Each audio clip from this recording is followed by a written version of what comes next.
Hey, welcome on in. It is Jordan with the Bet Locker here to bring you a Week 11 NFL DFS builder slash first look slash what are we seeing for this Sunday's slate. Let's go ahead and dive on in and see where we can exploit some spots, what stacks we can build, all that good stuff and fun stuff.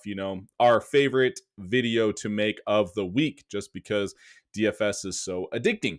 So let's dive in. And if you can, before we do, like always, please like and subscribe. It does help out the small channel. And I know that it buys yourself some good karma somewhere in your life. So let's start looking.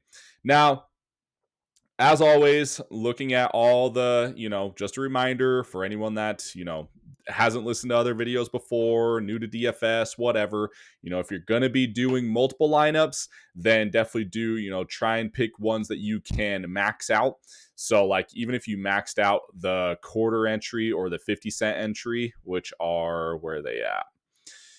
All the way down here. Let's see here. Where are we? Let's go classic. And that's perfect. So even if you maxed out like the 50-cent entry, it's not a lot of money, but no one's ahead of you in the field. So like if you're going to max out the $20 entry, you're looking at what's that, like 35-ish $100.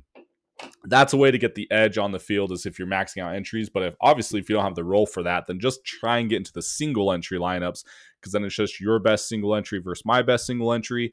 And, you're not behind the field already for the guys that do max out entries. So let's look at this one specific. So obviously it doesn't matter what one we grab. The Millie Maker. Last week's Millie Maker, I believe, was the Baker stacks. Baker with Otten and Johnson and Ibuka, I believe. So complete onslaught Baker with Devon Achane, Henderson.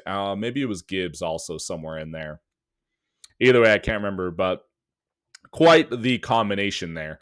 So looking at this week, though, man, there is a lot of not great stacks. I mean, Josh Allen looks like obviously the best quarterback, but who do you stack him with? Kincaid's most likely out, and he spreads the ball around so much that it's like, do you feel comfortable going to Khalil Shakir, Keon Coleman? No.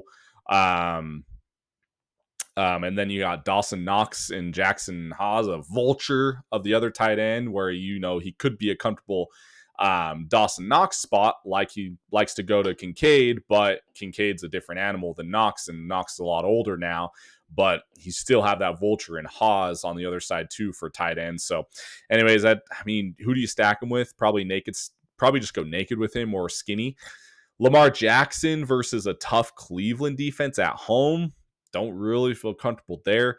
Kansas City in a divisional matchup versus Denver, who has, we exploited Vance Joseph last week in being ready for Brock Bowers. So are they going to be ready for Rashee Rice mostly? Probably. But, must-win spot for Kansas City, so they usually look good in those must-win spots. The Seattle and Rams game, that can be a shootout. Stafford hasn't thrown any interceptions lately. He's been crushing, but Devontae Adams is questionable, so they focus all there. And I Seattle's defense pretty dang good. So like, do you feel comfortable going there? I don't know. Baker Mayfield versus Buffalo, sure, I guess, but Buffalo is now coming off that loss for against Miami. Oh man, they're going to be coming out firing at home. Plus, there's a weather, possibly rain, possibly snow. So you just don't know there. Excuse me. Herbert looks okay, especially if Gadsden is out, because then it concentrates more concentrates more passing to, Keenan Allen, Lad McConkey, Quentin Johnston. He's in a buy low spot. And then no Gadsden in there really concentrates the offense a little bit more. So I kind of really like that. Don't really like Bo Nix against Kansas City in a Kansas City must-win game, especially in this divisional matchup. Jordan Love versus the Giants, that doesn't look too bad, but what pass catcher do you choose?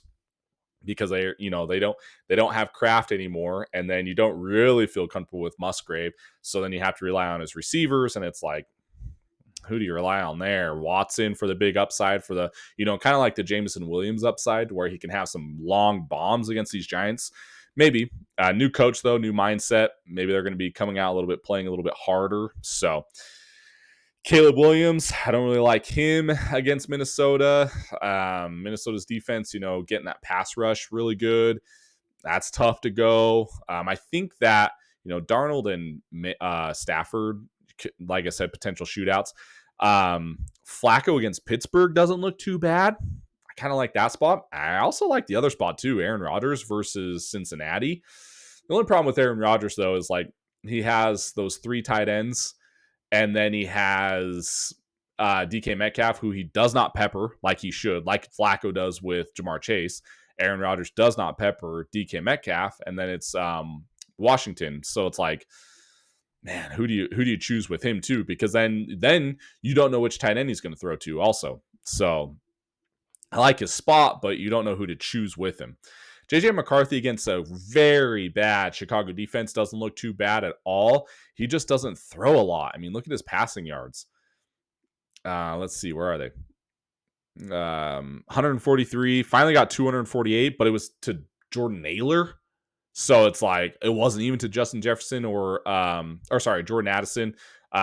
Naylor, I can't remember his first name right now, but like he didn't even throw to him. He still threw 2 picks and he only threw 1 touchdown. So like his spot's really good, but like you don't really feel comfortable going to him either.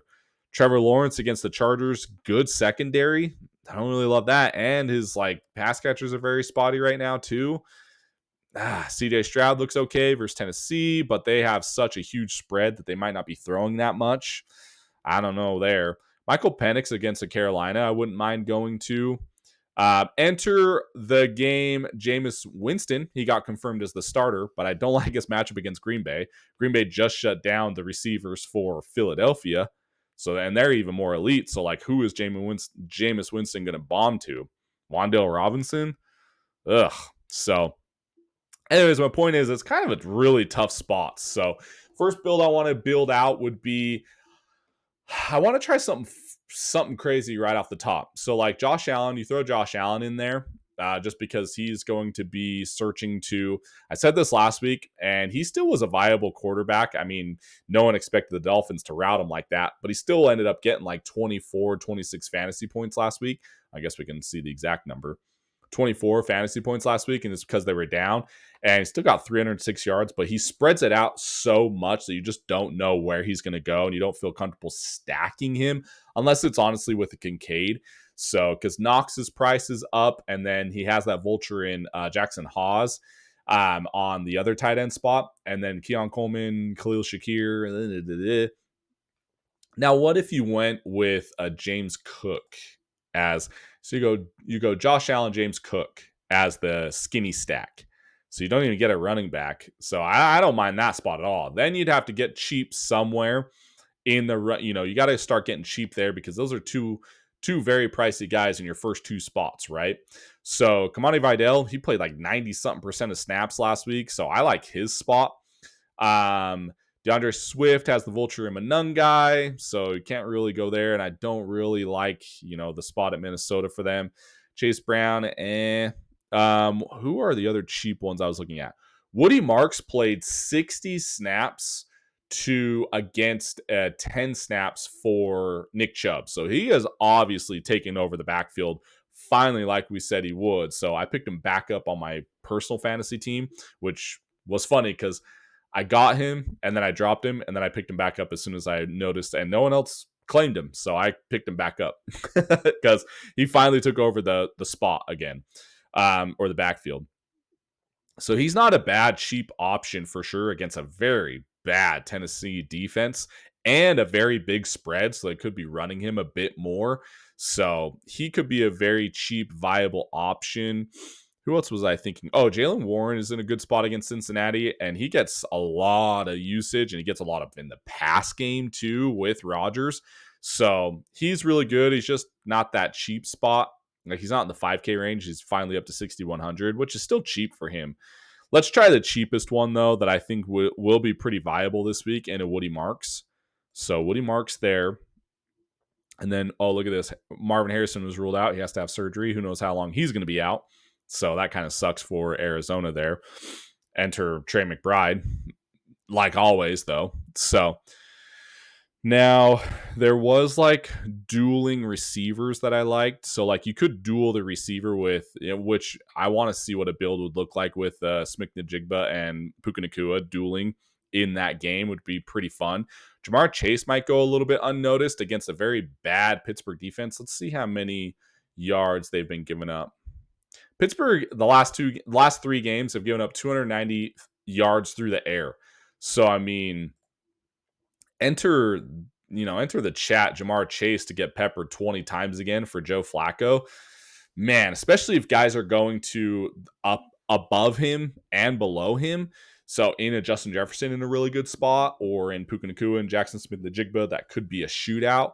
Jamar Chase might go unnoticed here a little bit. Would have to look at ownerships and projections later on in the week to figure that out for sure. But I like the idea still of the dueling receivers in the Seattle Rams game, but you can't fit it in this lineup, obviously, because we got James Cook and Josh Allen. So where else can we go? The 6K and the 5K range are really good. Like I said, I really like the Chargers deep. Let's see if there's any news for Gadsden on this. You can't trust DraftKings news. Considered day-to-day after an MRI. Monday revealed nature of injury to be bruised quadriceps, and he's day-to-day. I think, to tell you the truth, my feel in that lean of a day-to-day is probably that he won't play. And I don't think Dalton Kincaid's going to play at all either. So, I mean, he didn't practice today again. He's not going to play. So then Gadsden just kind of has a feeling that he's not going to play either. So I kind of like the idea of, because look how cheap Quentin Johnson is with no gas out there. He's 5K.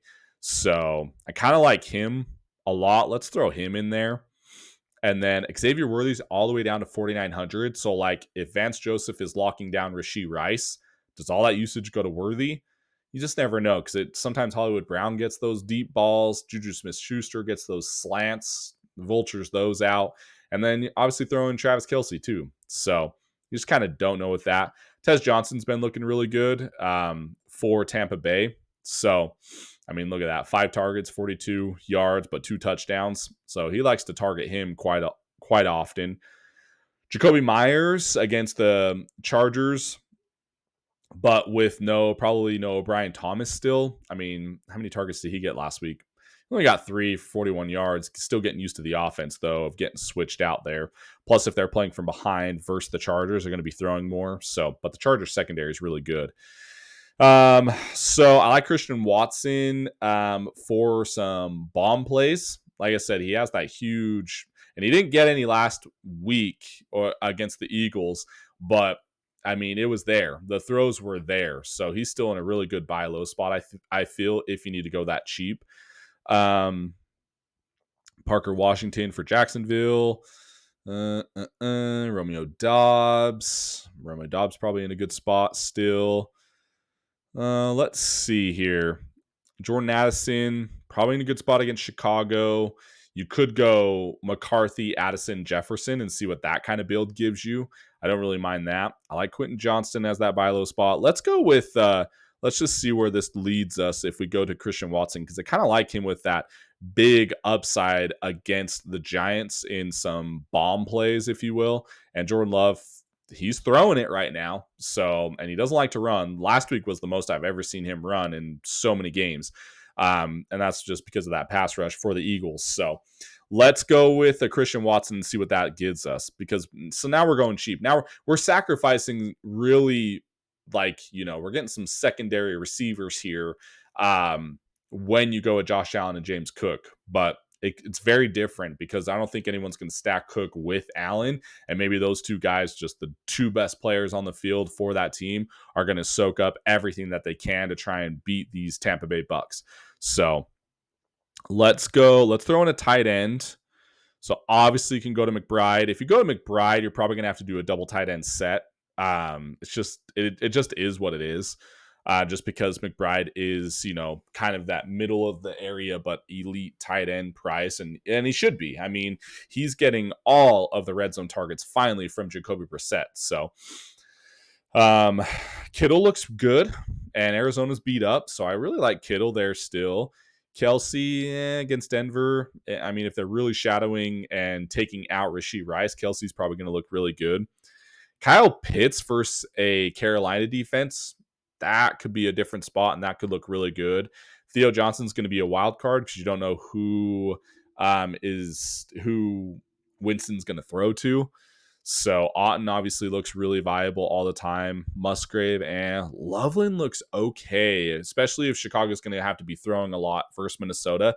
And if Minnesota's locking down Rome Odunze and DJ Moore, Loveland might look pretty good there. Mark Andrews versus Cleveland, that looks pretty good.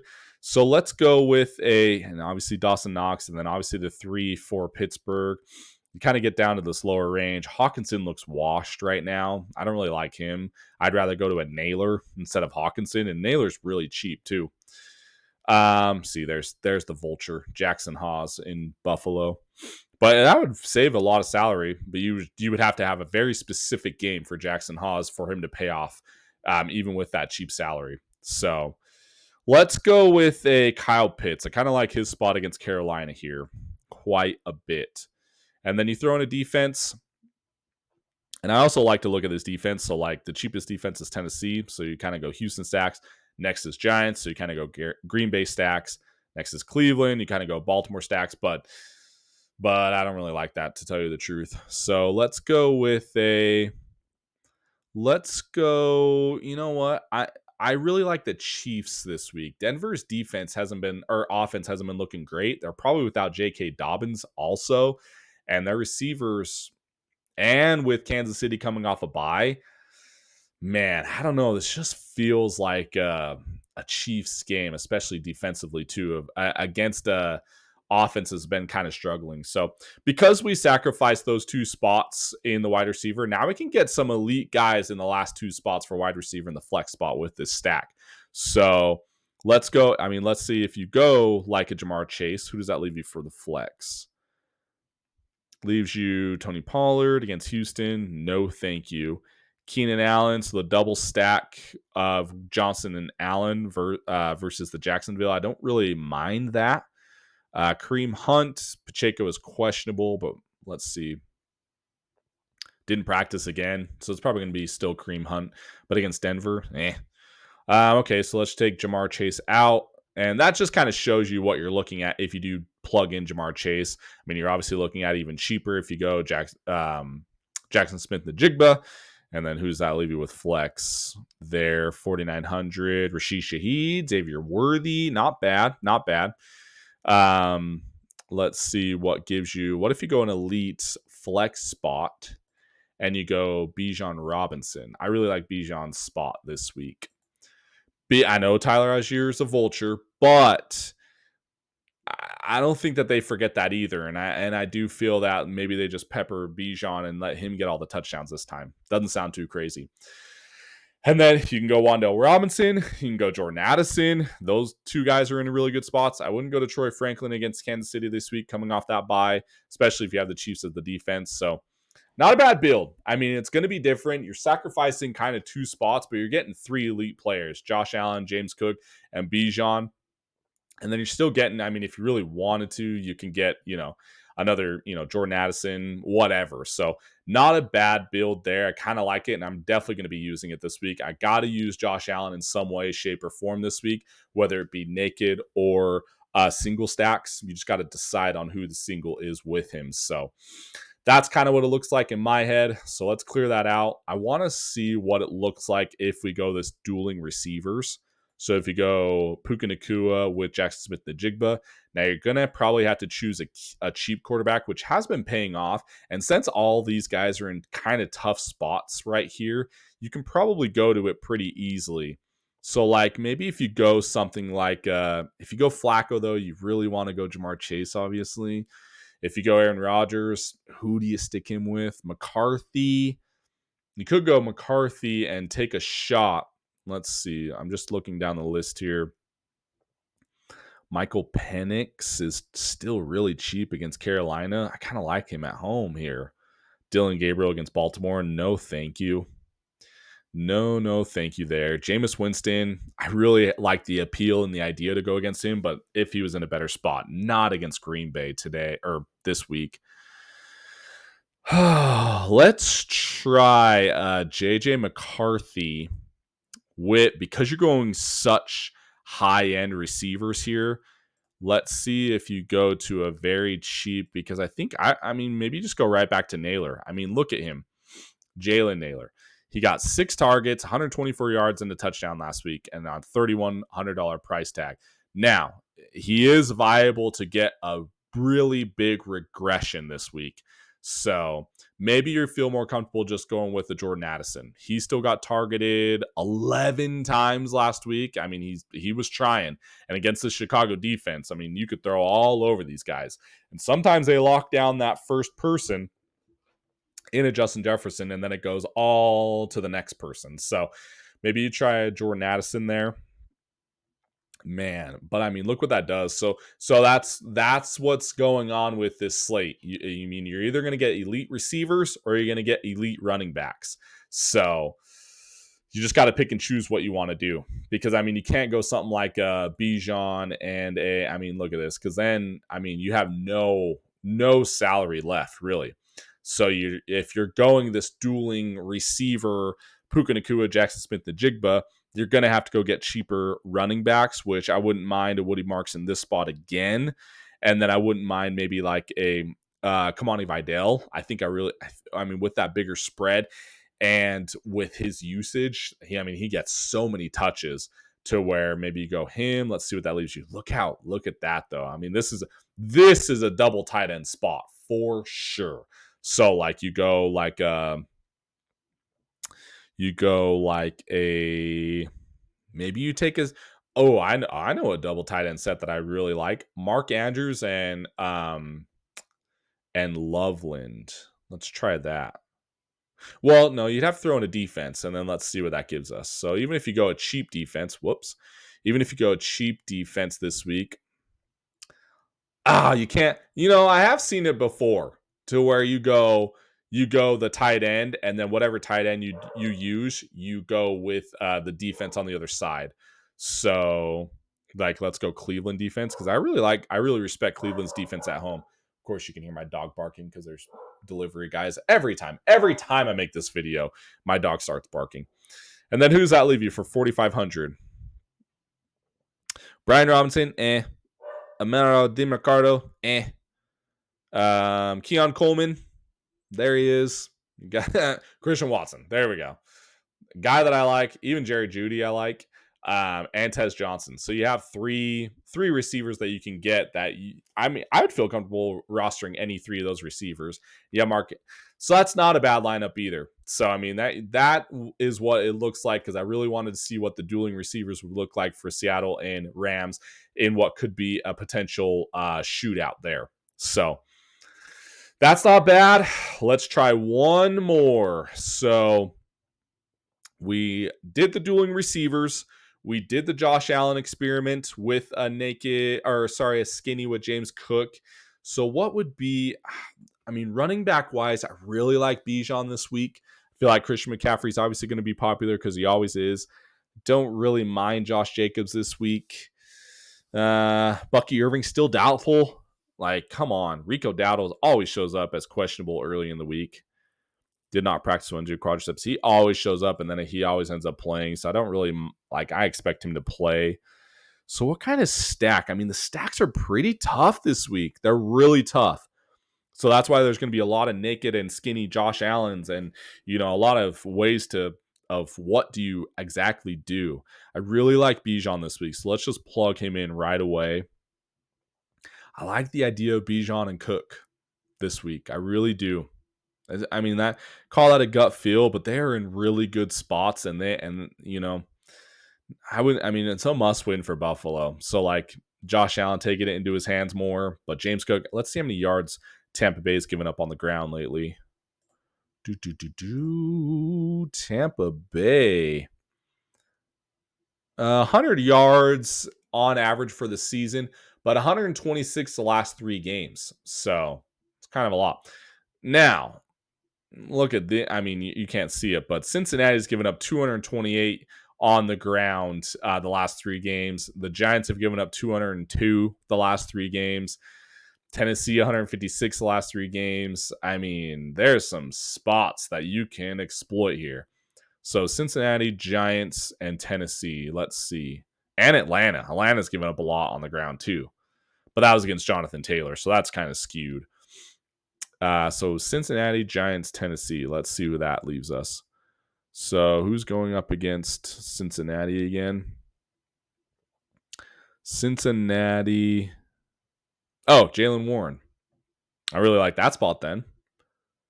So maybe throw in him, and then who's going up against the Giants for running? Oh, Josh Jacobs. The guy said, I was like, he's okay.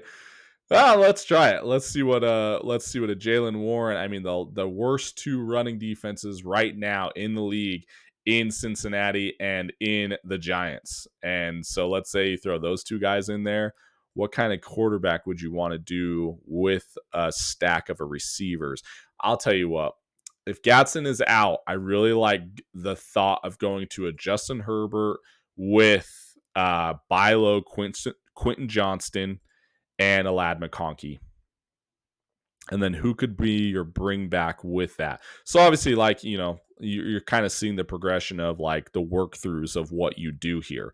You can't do a tight end for Jacksonville because, I mean, all of their tight ends are injured, and who are they going to go to tight end at this spot? You just don't know. So you would feel maybe comfortable in a Parker Washington, 7 targets, only 33 yards, though, 3 receptions with a touchdown. Still got to 17 points, but he's pretty cheap. So, but his price came up, 5,100. Maybe you go something like Brian Thomas is most likely going to be out again. But you don't even really need to go a run back here because the Chargers secondary is actually really good. So maybe you don't even go a run back here. And you need some correlation somewhere with something.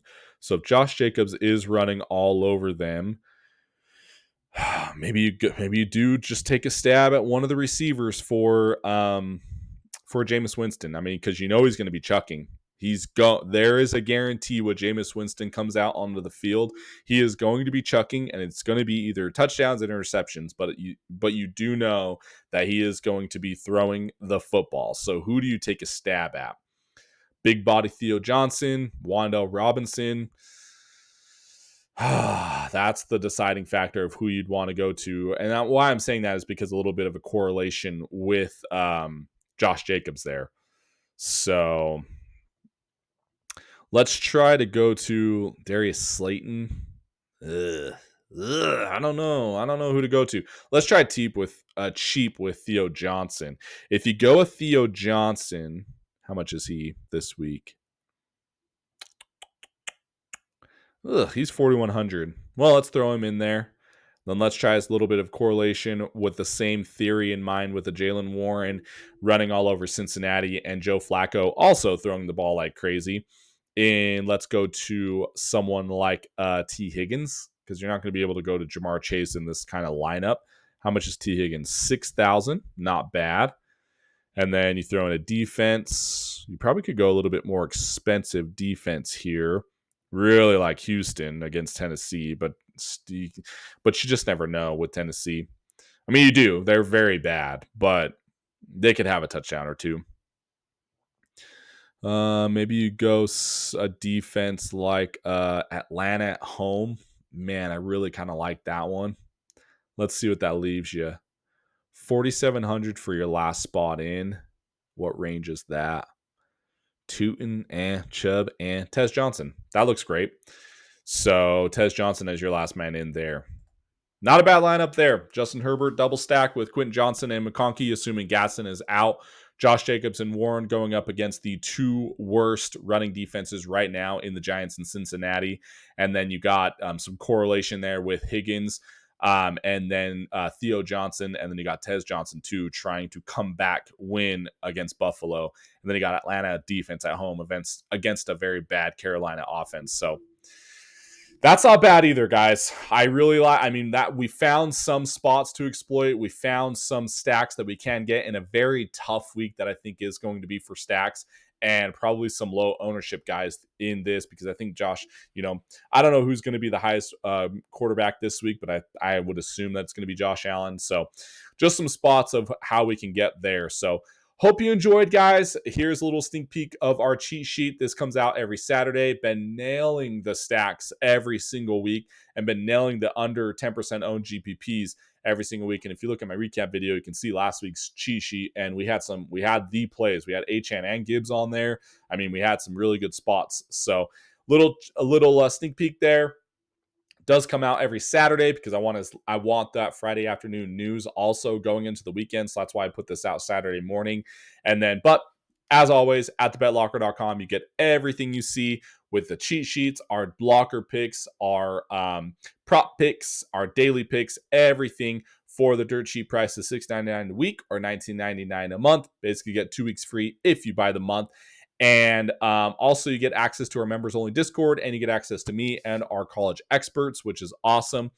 And also, we've been 13-2 with our picks in the NFL the last 3 weeks. We have been absolutely crushing our picks for the last 2 weeks or 3 weeks in the NFL. So get it while it's hot. Get it while the cheat sheet is out. This will be out Saturday, and we'll find the spots needed for this week when projections and ownerships is updated later in the week. So thank you so much, guys. If you stayed this long, please hit the like button. I really do truly appreciate the support. You guys are awesome. And we will see you back here tomorrow for our NFL props and most likely our NBA props as well. For sure, NFL props tomorrow for the Thursday night football game. All right. We'll see you guys. Hey, welcome.